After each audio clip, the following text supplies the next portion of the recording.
오늘 말씀은 에스겔서 7장의 말씀입니다. 에스겔서 7장의 말씀을 저희 한 목소리로 같이 읽겠습니다. 또 여호와의 말씀이 내게 임하여 이르시되 인자야 주 여호와께서 이스라엘 땅에 관하여 이같이 말씀하셨느니라. 끝났도다. 이 땅 사방의 일이 끝났도다. 이제는 내게 끝이 이르렀나니 내가 내 진노를 내게 나타내어 내 행위를 심판하고 내 모든 가증한 일을 보응하리라. 내가 너를 불쌍히 여기지 아니하며 긍휼히 여기지도 아니하고 내 행위대로 너를 벌하여 내 가증한 일이 너희 중에 나타나게 하리니 내가 여호와인 줄을 너희가 알리라. 주 여호와께서 이같이 이르시되 재앙이로다. 비상한 재앙이로다. 볼지어다. 그것이 왔도다. 끝이 왔도다. 끝이 왔도다. 끝이 너에게 왔도다. 볼지어다. 그것이 왔도다. 이 땅 주민아, 정한 재앙이 내게 임하도다. 때가 이르렀고 날이 가까웠으니 요란한 날이요 산에서 즐거이 부르는 날이 아니로다. 이제 내가 속히 분을 내게 쏟고 내 진노를 내게 이루어서 내 행위대로 너를 심판하여 내 모든 가증한 일을 내게 보응하되 내가 너를 불쌍히 여기지 아니하며 긍휼히 여기지도 아니하고 내 행위대로 너를 벌하여 너의 가증한 일이 너희 중에 나타나게 하리니 나 여호와가 때리는 이임을 내가 알리라. 볼지어다. 그날이로다. 볼지어다. 임박하도다. 정한 재앙이 이르렀으니 몽둥이가 꽃이 피며 교만이 싹이 났도다. 포악이 일어나서 죄악의 몽둥이가 되었은즉 그들도 그 무리도 그 재물도 하나도 남지 아니하며 그 중에 아름다운 것도 없어지리로다. 때가 이르렀고 날이 가까웠으니 사는 자도 기뻐하지 말고 파는 자도 근심하지 말 것은 진노가 그 모든 무리에게 임함이로다. 파는 자가 살아있다 할지라도 다시 돌아가서 그 판 것을 얻지 못하리니 이는 묵시가 그 모든 무리에게 돌아오지 아니하고 사람이 그 죄악으로 말미암아 자기의 목숨을 유지할 수 없으리라 하셨음이로다. 그들이 나팔을 불어 온갖 것을 준비하였을지라도 전쟁에 나갈 사람이 없나니 이는 내 진노가 그 모든 무리에게 이르렀음이라. 밖에는 칼이 있고 안에는 전염병과 기근이 있어서 밭에 있는 자는 칼에 죽을 것이요 성읍에 있는 자는 기근과 전염병에 망할 것이며 도망하는 자는 산 위로 피하여 다 각기 자기 죄악 때문에 골짜기에 비둘기처럼 슬피 울 것이며 모든 손은 피곤하고 모든 무릎은 물과 같이 약할 것이라. 그들이 굵은 배로 허리를 묶을 것이요 두려움이 그들을 덮을 것이요 모든 얼굴에는 수치가 있고 모든 머리는 대머리가 될 것이며 그들이 그 은을 거리에 던지며 그 금을 오물같이 여기리니 이는 여호와 내가 진노를 내리는 날에 그들의 은과 금이 능히 그들을 건지지 못하며 능히 그 심령을 족하게 하거나 그 창자를 채우지 못하고 오직 죄악의 걸림돌이 됨이로다. 그들이 그 화려한 장식으로 말미암아 교만을 품었고 또 그것으로 가증한 우상과 미운 물건을 만들었은즉 내가 그것을 그들에게 오물이 되게 하여 타국인의 손에 넘겨 노력하게 하며 세상 악인에게 넘겨 그들이 약탈하려 더럽히게 하고 내가 또 내 얼굴을 그들에게서 돌이키리니 그들이 내 은밀한 처소를 더럽히고 포악한 자도 거기 들어와서 더럽히리라. 너는 쇠사슬을 만들라. 이는 피 흘리는 죄가 그 땅에 가득하고 포악이 그 성배에 가득했음이라. 내가 극히 악한 이방인들을 데려와서 그들이 그 집을 점령하게 하고 강한 자의 교만을 그치게 하리니 그들의 성소가 더럽힘을 당하리라. 패망이 이르리니 그들이 평강을 구하여도 없을 것이라. 환난에 환난이 더하고 소문에 소문이 더할 때에 그들이 선지자에게 묵시를 구하나 헛될 것이며 제사장에는 율법이 없어질 것이며 장로에게는 책략이 없어질 것이며 왕은 애통하고 고관은 놀람을 옷 입은 듯하여 주민의 손은 떨리리라. 내가 그 행위대로 그들에게 갚고 그 죄악대로 그들을 심판하리니 내가 여호와인 줄을 그들이 알리라. 아멘. 하나님께서 이 에스겔 선지자를 통해서 오늘 특별히 7절의 말씀들 중에서 계속해서 반복해서 말씀하시는 말씀들이 있습니다. 뭐 이런 거죠. 끝났다. 그죠? 계속해서 끝났다. 재앙이로다. 끝이 임하였다. 그때 내가 너를 불쌍히 여기지도 않고 긍휼히 여기지도 않을 것이다. 그리고 내가 행한 대로 내가 반드시 벌할 것이고 심판할 것이다 라고 하나님은 반복해서 말씀을 하십니다. 그래서 이 일들을 통해서 하나님 스스로가 내가 여호와임을 너희들에게 알릴 것이다 라고 강하게 이야기를 하십니다. 대체 이들이 어떠한 잘못을 저질렀기 때문에, 하나님 앞에 어떠한 죄를 저질렀기 때문에 이토록 하나님께서는 반복해서 심판을 말씀하고 계시는지 한번 생각해 볼 필요가 있습니다. 우리는 앞에서 역대하 본문을 가지고 쭉 묵상을 하면서 왜 하나님께서 이들의 모습을 바라보면서 분노하셨고, 또 하나님께서 왜 이들의 모습을 바라보시면서 심판하셨는지에 대해서 함께 나누었습니다. 그래서 어느 정도 눈치채고 있지만, 그러나 오늘 본문을 통해서 다시 한번 살펴보고자 합니다. 오늘 본문의 요지는 이런 겁니다. 과연 그들이 누구를 의지하는가, 무엇을 의지하는가, 이게 오늘 본문의 요점입니다. 3절을 한번 같이 읽어보겠습니다. 이제는 내게 끝이 이르렀나니 내가 내 진노를 내게 나타내어 내 행위를 심판하고 내 모든 가증한 일을 보응하리라. 예, 아멘. 여기에 본문에 표현되어 있는 이 모든 가증한 일이라는 단어를 우리말로 조금 더 쉽게 번역을 하면 이런 의미입니다. 구역질 나는 행위, 이걸 얘기해요. 그러니까 하나님께서 그들의 모습을 보고 그냥 좋게 넘어가는 게 아니라 지금 어떻게 말씀하십니까? 도저히 그 모습을 볼 수 없다는 거예요. 그 모습을 보면 내가 구역질하겠다, 이 말을 지금 하고 있는 겁니다. 무슨 행동이 그렇게 하나님을 구역질나게 했습니까? 7절입니다. 이 땅 주민아, 정한 재앙이 내게 임하도다. 때가 이르렀고 날이 가까웠으니 요란한 날이요 산에서 즐거이 부르는 날이 아니로다. 산에서 즐거이 부른다는 게 무슨 말이에요? 이스라엘 백성들이 끊임없이 산으로 올라갔습니다. 왜 올라갔겠습니까? 산당을 세워놓고 거기에서 우상들을 만들어 놓고 이 우상들을 통해서 지금 예배하고 있는 거예요. 즐겁게 요란하게 꽹을 치면서 이 징을 울리면서 꽹가리를 치면서 지금 막 그렇게 요란하게 그 신들을 섬기고 있는 모습을 하나님이 이야기를 하고 있는 겁니다. 그러면서 이스라엘 백성들은 생각했어요. 이렇게 산당에서 이방 신들에게 절하고 우상 숭배하면 반드시 그것으로 인하여서 내게 기쁨이 있고 만족이 있고, 그리고 그들이 우리에게 구원을 갖다 줄 것이다 라고 착각했다는 거죠. 그것을 하나님은 오늘 말씀하고 있는 겁니다.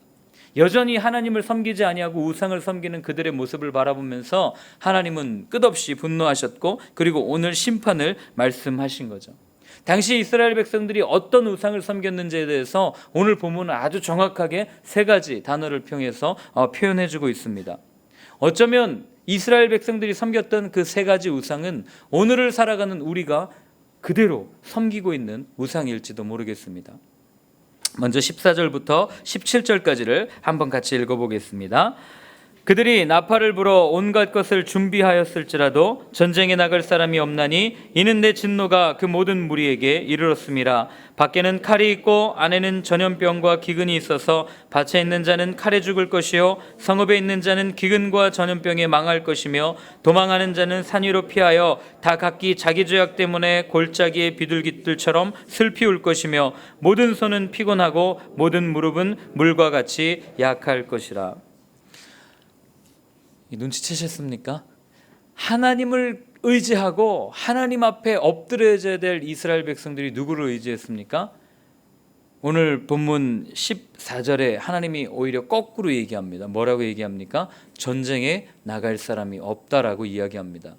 이것은 이스라엘 백성이 무엇을 의지했음을 이야기합니까? 군대를 의지하고 있었다라는 것을 의미합니다. 군대는 무엇을 상징합니까? 강한 힘을 상징합니다. 하나님을 의지해야 될 북이스라엘과 남유다가 그들의 마지막 정권 마지막에 어떤 모습을 보여줍니까? 끝없이 무엇을 의지하는 모습을 보여줍니까? 그들이 왜 그렇게 서로 치열하게 서로를 죽이고 빼앗고 서로 왕이 되겠다고 그렇게 다투고 그런 일들을 벌입니까? 간단합니다.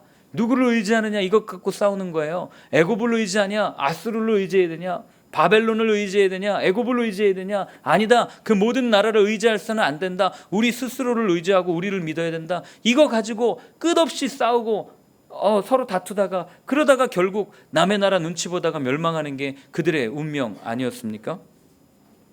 생각해 보면요, 우리가 살아온 인류의 역사는 끊임없는 힘 과시의 역사로 보여집니다.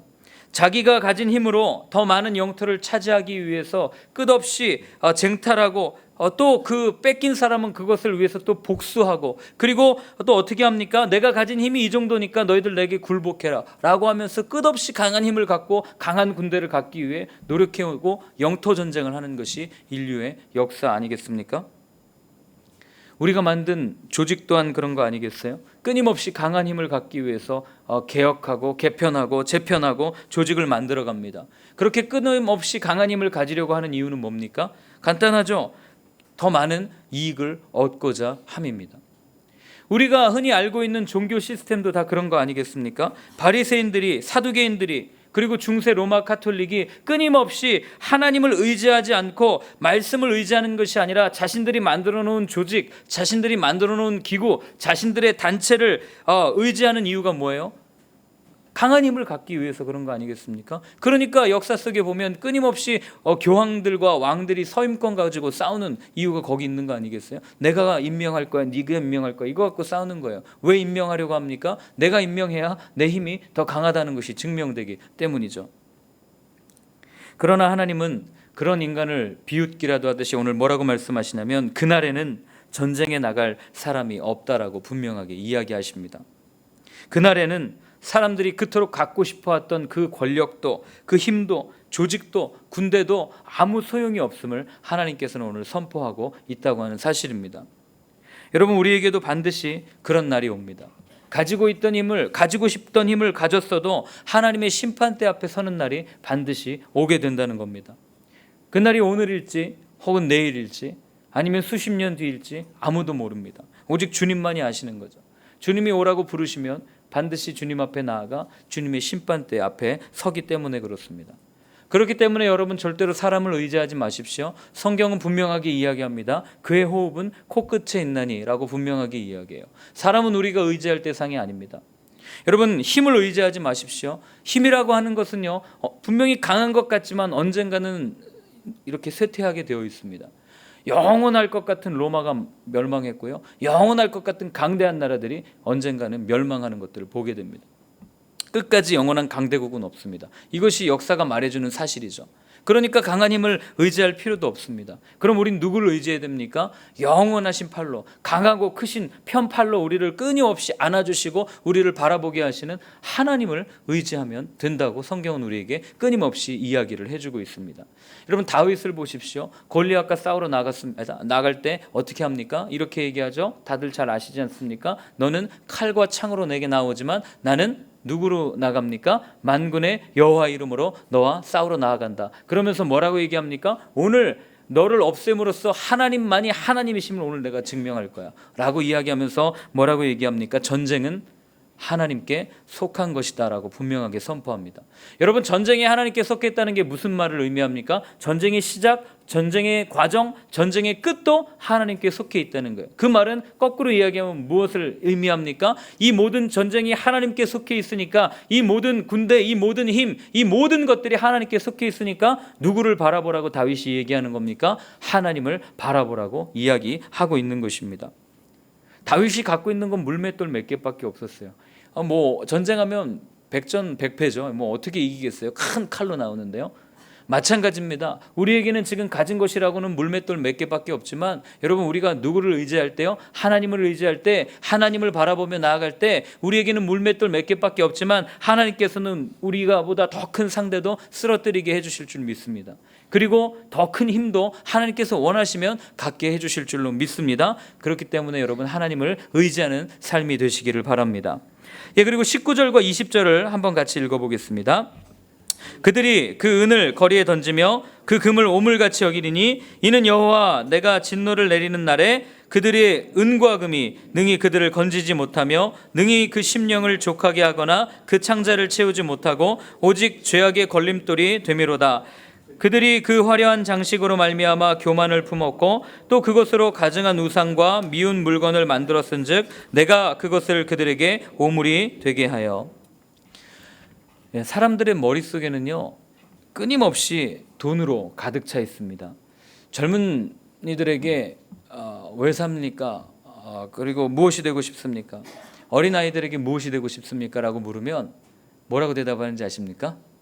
아주 간단하게 대답합니다. 돈 많이 버는 거요. 이렇게 얘기합니다. 돈 많이 벌고 싶어 합니다. 사람들이 생각하는 것 중에 대부분은 돈과 관련되어 있어요. 그리고 실제로 우리의 삶 역시 돈이랑 아주 밀접하게 연관되어 있습니다. 여러분, 세상에서 사람을 평가할 때 무엇으로 판단합니까? 사람의 신분의 높고 낮음을 무엇으로 평가합니까? 우리는 이렇게 사람의 생명과 양심까지도 돈으로 살 수 있는 시대에 살고 있습니다. 이런 시대를 물질 만능주의 시대라고 이야기를 하죠. 오늘 본문에 나오는 이 당시 이스라엘 백성들 역시 이 물질 만능주의의 이런 우상을 섬기고 있었습니다. 하나님을 섬겨야 될 그들이 하나님을 섬기지 아니하고 돈을 섬기고 재물을 섬기고 그렇게 했던 모습들을 본문에서 오늘 말씀해 주고 있는 거예요. 그러니까 하나님 뭐라고 얘기하십니까? 은과 금이 그들의 심령에 절대로 만족함을 주거나 창자를 채우지 못할 거라는 거예요. 돈으로 그들이 만족감을 얻거나 평안함을 얻거나 배부를 수가 없음을 오늘 하나님은 말씀해 주십니다. 오히려 그 은과 금이 어떻게 됩니까? 죄악의 걸림돌이 된다고 이야기하세요. 그래서 그 은과 금을 가지고 어떻게 합니까? 오물로 만들어 버리겠다고 하나님 이야기하는 거죠. 결국 이스라엘 백성들은 그 은과 금을 가지고 뭘 만들었습니까? 우상을 만들어냈어요. 그리고 그 부를 추구하는 그런 삶의 형태의 우상 또한 만들어냈습니다. 더 쉽게 얘기하면 가난한 자나 부한 자나 삶의 목적이 돈이 되어버린 거죠. 그 은과 금을 모으기 위해서 살아가는 시대가 되었다는 겁니다. 이미 에스겔 이전의 포로기 시대부터 이건 얘기하고 있어요. 아모스서에 하나님 뭐라고 예언하십니까? 아모스 선지자를 통해서 바산의 살찐 암소들아라고 얘기해요. 뭘 얘기해요? 북이스라엘 사마리아에 살고 있던 부유한 상류층의 그 여인들의 그 사치와 향락을 꼬집어서 이야기하는 거죠. 그만큼 이스라엘에는, 그만큼 남유다에는 돈이 우상이 되어서 쾌락과 이 향락을 추구하는 삶이 만연해 있었다는 거예요. 하나님은 그걸 심판하고 그것을 말씀하고 계신 겁니다. 그들을 향해서 끊임없이 하시는 말씀. 어제도 저희가 그 전 목사님 말씀을 통해서 듣지 않았습니까? 만몬의 핵심이 돈이라고 어제 그렇게 말씀하셨는데요. 돈은요, 가만히 보면요, 아주 절친했던 형제를 아주 갈라지게 하는 원인이 됩니다. 돈은요, 그렇게 우애가 좋고 좋은 친구들을요 갈라지게 만들어요. 돈은요, 자식과 부모를 심지어 죽이기까지 하게 만들어 버리는 게 돈의 속성입니다. 돈은 하나님께서 말씀하셨어요. 이웃을 사랑하라고 말씀하셨지만 이 돈은 이웃을 무시하고 이웃을 처참하게 짓밟아 버리게 만드는 속성을 가지고 있다고 하는 것입니다. 그래서 하나님은 그 돈을, 그 은과 금을 어떻게 한다고요? 오물로 만들어 버린다고 오늘 본문에 우리에게 말씀하고 있는 겁니다. 돈을 사랑함이 일만하게 뿌리가 된다고 바울 역시 이야기하지 않습니까? 그래서 우리의 삶이 돈이 목적이 되어버린 삶, 돈을 많이 벌어야 되겠다고 생각하고 하나님보다 돈을 더 소중하게 생각하는 그 삶 자체가 이미 심판의 상태에 있다고 하는 사실입니다. 마지막으로 22절을 한번 같이 읽어보겠습니다. 내가 또 내 얼굴을 그들에게서 돌이키리니 그들이 내 은밀한 처소를 더럽히고 포악한 자도 거기 들어와서 더럽히리라. 이스라엘 백성이 마지막으로 섬겼던 우상은 무엇입니까? 성전이라는 우상이었어요. 하나님께서 말씀하십니다. 그들이 내 은밀한 처소를 더럽힌다. 이 처소를 더럽힌다는 얘기가 뭐 가서 쓰레기를 투척하고 뭐 더럽게 사용하고 그런 거겠습니까? 아니죠. 이미 솔로몬 때부터 하나님만을 섬기고 하나님께만 예배해야 될 그 성전 안에 이미 솔로몬 때부터 어떻게 됐습니까? 수많은 이방의 우상들로 가득 차 있는 걸 봤어요. 하나님이 그걸 보시면서 너무너무 힘들어하셨어요. 그리고 그걸 가지고 성전을 더럽혔다라고 하나님은 말씀하십니다. 그들이 왜 그렇게 우상을 많이 갖다 놨겠어요? 하나님을 몰랐기 때문이었습니까? 아니요, 그들은 하나님을 알았어요. 하나님을 알았지만 눈에 보이지 않는 하나님을 눈에 보이는 하나님으로 만들어 놓은 거죠. 그들은 하나님 그 자체보다는 눈에 보이는 성전을 더 사랑했고, 하나님이 계신다고 하니까 이 성전이 소중한 것으로 여기고, 물론 소중히 여겨야겠지만 그 성전, 그 건물 자체를 하나님보다 더 사랑했다고 한다는 것입니다. 종교적인 열심, 종교적인 행위를 하나님으로 대체시켜버린 거죠. 법궤를 메고 전쟁에 나가면 이길 것이라고 했던 이스라엘 장로들, 똑같은 생각 아니겠습니까? 그리고 마치 아론한테 얘기하잖아요. 우리를 인도하여 낸 그 하나님을 좀 만들어달라. 그때 그들이 만들어낸 게 황금송아지 아닙니까? 눈에 보이는 무언가를 더 원했고 그것을 의지하려고 했죠. 이거 인간의 본성입니다. 끊임없이 무언가를 만들려고 하고 눈에 보이는 무언가를 자꾸 눈앞에 갖고 와서 이거를 의지하려고 하는 게 인간의 본성이라고 하는 겁니다. 여러분, 우리도 마찬가지입니다. 오늘날 종교인들의 모습을 보면 안타까운 것 중에 하나가, 여러분, 십자가가 무슨 의미가 있겠어요? 십자가는 아무런 의미가 없어요. 그냥 그건 사용도구일 뿐이에요. 어제도 어떤 분이 저희 교회 와가지고 왜 이 교회는 십자가가 없습니까? 라고 물어요. 마음이 너무 답답했습니다. 여러분, 십자가는 아무런 의미가 없어요. 십자가가 의미가 있을 때는요, 그 십자가에 달린 분이 누구신지를 이해하고 그 십자가에 달리신 분이 누구인지를 바라볼 때 그 십자가가 의미 있는 거지, 나무 짝대기 2개 꺾어놓은 게 무슨 의미가 있겠어요? 그러나 오늘날 십자가를 부적처럼 여기고 십자가만 있으면 무슨 마치 귀신을 쫓아내는 능력이 있는 것처럼 예수님을 믿고 있는 사람들이 너무나도 많이 있다는 거죠. 그러니 지금 다들 하나님의 이름을 망령되이 일컫고 하나님 아닌 다른 하나님을 만들어 섬기고 있고 눈에 보이는 형상을 만들어 섬기고 있는 시대에 우리는 살고 있습니다. 이유가 뭐예요? 여러분, 십자가 왜 우리가 바라봐요? 다 가만 보면 내 만족과 내 안위 때문이에요. 그거 있으면 뭔가 편안하다는 거예요. 십자가 모양으로 이거 해가지고 목걸이 하고 다니면 무언가 하나님이 나와 함께하는 것 같다는 착각을 갖게끔 그렇게 만들어 버렸습니다. 여러분, 그러나 그거 아무런 의미 없어요. 하나님은 이러한 것들을 의지하는 이스라엘 백성들 때문에 구역질 난다고 표현하고 있습니다. 무엇을 의지했습니까? 우상들을 의지했죠. 여러분, 우리가 우상이라고 하면요, 흔히 생각하는 것 중에 하나가 불상이나 아니면 어떤 모양의 형상, 이런 걸 생각할 때가 많이 있어요. 그러나 여러분, 가만히 생각해 보십시오. 그런 우상들은 어쩌면 버리기 쉽고요, 어쩌면 따르지 않을 확률이 더 높습니다. 우리가 하나님께서 경계하는 진짜 우상은 무엇이냐면, 우리가 방금 이야기했던 권력, 돈, 그리고 이 성전으로 일컬어지는 종교적 열심, 종교적 행위, 바로 이것이 진짜 우상이라는 거예요. 이런 우상 숭배는 굉장히 파괴력이 있습니다. 그래서 우리의 삶을 초토화시킵니다. 그래서 예수님이 얘기하잖아요. 너희가 성전을 섬기는 이 열심이 나를 삼키리라 말씀하시는 이유가 거기에 있습니다. 제가 어제 이 말씀을 묵상하면서 참으로 마음이 어려웠습니다. 오늘 본문 읽으면 좋은 말이 하나도 안 나와요. 다 끝났다, 심판이다, 너 긍휼히 여기지 않을 거야, 이걸 보면서 어느 누가 마음이 편하겠습니까? 그런데 더 우울한 건 뭐냐면, 이 본문에 나와 있는 이 모습이나 오늘 살아가는 우리의 시대나 별로 다를 게 없는 거예요. 주님의 심판이 임박한 것 같은 느낌이 마음에 오면서 숨이 탁탁 막히고 너무 마음이 어려웠습니다. 그러나 여러분, 우리에게 희망이 있습니다. 어디에 희망이 있습니까? 오늘 말씀을 한번 보겠습니다. 우리 1절 말씀을 한번 같이 읽어보겠습니다. 1절입니다. 시작. 또 여호와의 말씀이 내게 임하여 이르시되. 저는 여기에서 희망을 얻었어요. 그렇게 불결하고 하나님께서 보시기에 하나님을 의지 않는 그 시대, 그 사람들 속에서도 하나님은 끊임없이 하나님의 선지자를 통해서 얘기해 주시는 거예요. 여호와의 말씀이 내게 임하여 이르시되. 여러분, 세상을 지으신 하나님의 말씀이 우리와 함께 하는데 무엇이 두렵겠어요? 아무리 세상이 혼탁하고 아무리 어렵다 하더라도 하나님의 말씀이 우리와 함께 하시면 여러분, 두려워할 필요가 없습니다. 왜요? 그 하나님이 반드시 말씀하신 대로 이루실 것이고, 그리고 그 이루신 대로 우리를 구원해 주실 것이고, 그리고 결국에는 하나님 보좌 앞에 나아가 하나님을 찬양하는 영원한 삶을 함께 누릴 것이기 때문에 그렇습니다. 성경은 분명하게 이야기해 줍니다. 아무리 혼탁한 시대라도 바알에게 절하지 아니한 7,000명을 남겨놓으셨다고 우리에게 분명히 이야기해 줘요. 이 시대에도 저는 확신합니다. 오직 하나님만을 섬기는 사람들, 오직 무릎 꿇고 주님 앞에 나아가는 세대들, 그리고 정말 목숨 걸고 생명을 전하는 세대, 예수님만이 전부입니다, 예수님이면 됩니다 라고, 세상의 그 어떤 것보다도 예수님이 더 귀합니다 라고 고백하고 선포하는 세대, 그런 세대를 하나님께서 남겨놓으셨고 반드시 일으키실 것이라고 저는 확신합니다. 그 세대가 우리였으면 좋겠습니다. 그 세대가 여기에 앉아있는 저희들이었으면 좋겠어요.